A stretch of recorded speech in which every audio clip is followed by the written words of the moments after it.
Hello my beautiful people. So क्या आप लोगों को सुशांत सिंह राजपूत आज भी याद हैं? हाँ, क्यों नहीं। बॉलीवुड के सबसे ब्राइट और टैलेंटेड स्टार्स में से एक थे। उनकी परफॉर्मेंस, उनकी इंटेलिजेंस और उनकी क्यूरोसिटी ने मिलियंस ऑफ लोगों को इंस्पायर किया था। पर उनकी सक्सेस के पीछे एक चैलेंजिंग मेंटल हेल्थ जर्नी भी चल रही थी। रिपोर्ट्स के अकॉर्डिंग उनको बाइपोलर डायग्नोज हुआ था और वो अपनी पासिंग से कुछ महीने पहले ही ट्रीटमेंट ले रहे थे। 14 जून 2020 को सिर्फ 34 साल की उम्र के सुशांत राजपूत ट्रेजिकली हमें छोड़कर चले गए। उनकी डेथ ने पूरे देश को झटका दिया और मेंटल हेल्थ, स्पोर्ट्स सिस्टम और पब्लिक प्रेशर के बारे में बड़े डिस्कशंस क्रिएट हुए। ये सेगमेंट किसी कंट्रोवर्सी या स्पेकुलेशन के लिए नहीं है, ये एक रिस्पेक्टफुल ट्रिब्यूट है। हम सुशांत सिंह की लेगेसी को याद करते हुए मेंटल हेल्थ अवेयरनेस, कंपैशन और अंडरस्टैंडिंग को हाईलाइट करना चाहते हैं। और आज हम बात करेंगे एक ऐसे मेंटल हेल्थ कंडीशन के बारे में जो दुनिया भर में मिलियंस को इफेक्ट करता है, दैट इज बाइपोलर डिसऑर्डर, जो आपके टॉपिक से रिलेटेड है। अभी हम समझेंगे बाइपोलर डिसऑर्डर, एक मेंटल हेल्थ कंडीशन जिसमें मूड और एनर्जी लेवल एक्सट्रीम हाईज से एक्सट्रीम्स लो तक शिफ्ट करते रहते हैं। ये mood changes normal ups and down से बहुत ज्यादा इंटेंस होते हैं। इससे स्लीप बिहेवियर, डिसीजन मेकिंग और डेली लाइफ सब इफेक्ट हो सकते हैं। बाइपोलर डिसऑर्डर समझने से पहले आपने मूड डिसऑर्डर की वीडियो तो जरूर देखी होगी, जिसने नहीं देखी तो आप जाके देख सकते हैं। इस बाइपोलर डिसऑर्डर में दो फेजेस आते हैं, मेनिया और डिप्रेशन। अभी हम समझेंगे मेनिया को। चलिए शुरू करते हैं। ये बाइपोलर डिसऑर्डर का हाई फेज होता है। मेनिक एपिसोड के दौरान एक पर्सन कुछ इस तरीके से बिहेव करता है जैसे बहुत ज्यादा हाई एनर्जी का होना, बहुत फास्ट बोलना, टॉपिक एक से दूसरी जगह पे जंप करना, नींद ऑलमोस्ट ना के बराबर होती है, एक्सट्रीम कॉन्फिडेंस का आना, कभी कभी इनविंसिबल फील करना, रेसिंग थॉट्स हो जाते हैं, इंपल्सिव डिसीजंस आते हैं जैसे बहुत ज्यादा शॉपिंग करना, एकदम ट्रैवल का प्लान बनाना, गैम्बलिंग करना या कोई तरीके का रिस्की बिहेवियर, और सिवियर केसेस में हैलुसिनेशंस या डिल्यूजन्स भी हो सकते हैं। मेनिया डेज या वीक तक चल सकते हैं और काफी लोगों को डेली फंक्शनिंग में भी डिस्टर्ब कर देते हैं। अब हम बात करेंगे हाइपोमेनिया की। ये भी मेनिया का एक पार्ट है। ये मेनिया का लाइटर वर्जन होता है। इसमें लोग ज्यादा एनर्जेटिक हो जाते हैं, प्रोडक्टिव हो जाते हैं, टॉकेटिव होते हैं, कॉन्फिडेंट होते हैं और क्रिएटिव फील करते हैं। लेकिन मेनिया के ऑपोजिट होते हैं। लोग नॉर्मल लाइफ फंक्शन कर लेते हैं, बिहेवियर बहुत ज्यादा प्रॉब्लमेटिक नहीं होता, कोई साइकोटिक सिम्टम्स नहीं होते। ये एक लाइटर वर्जन है मेनिया का।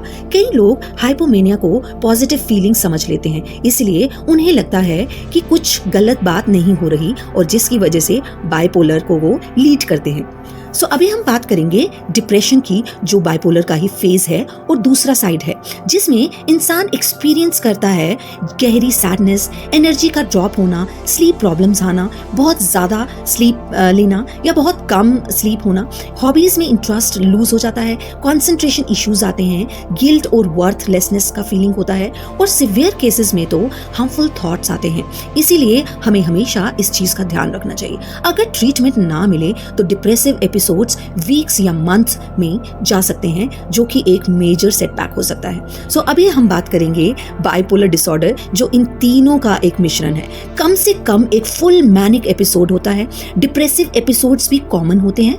मेनिया कभी कभी इतना सिवियर होता है कि हॉस्पिटलाइजेशन या साइकोसिस हो सकता है। फॉर एग्जाम्पल, इंसान अचानक बहुत पावरफुल फील करता है, 1-2 घंटे की नींद पर चलना, इंपल्सिव शॉपिंग करना या अनरियलिस्टिक आइडिया पर एक्ट करना, ये सभी सिम्टम्स हैं बाइपोलर डिसऑर्डर के, जहां पे डिप्रेसिव एपिसोड्स भी हैं और मैनिक एपिसोड्स भी हैं और लोगों को समझ ही नहीं आता कि ये उनके साथ क्या हो रहा है।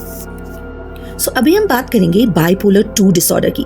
इसमें हाइपोमेनिया होता है, मेनिया नहीं होता। मेजर डिप्रेशन के पैटर्न्स बहुत कॉमन होते हैं। लोग कभी फुल मैनिक स्टेट में नहीं रीच करते, बट हाइपोमेनिया होता है जो कि मेनिया का एक लाइटर वर्जन है। फॉर एग्जाम्पल, कुछ दिन सुपर प्रोडक्टिव और एनर्जेटिक फील करता है इंसान, फिर लॉन्ग टर्म डीप डिप्रेशन में चला जाता है और इसे हम बाइपोलर 2 डिसऑर्डर बोलते हैं।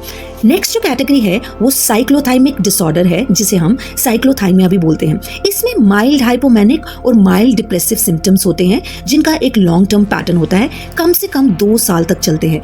अप्स एंड डाउन्स फ्रिक्वेंट होते हैं पर सिवियरिटी कम होती है। फॉर एग्जाम्पल, महीने भर मूड फ्लक्चुएट होना, कुछ दिन हाई एनर्जी होना, कुछ दिन लो एनर्जी होना, लेकिन कभी फुल मेनिया या हैवी डिप्रेशन साइक्लोथाइमिया में नहीं होता। और ये है next type of bipolar disorder.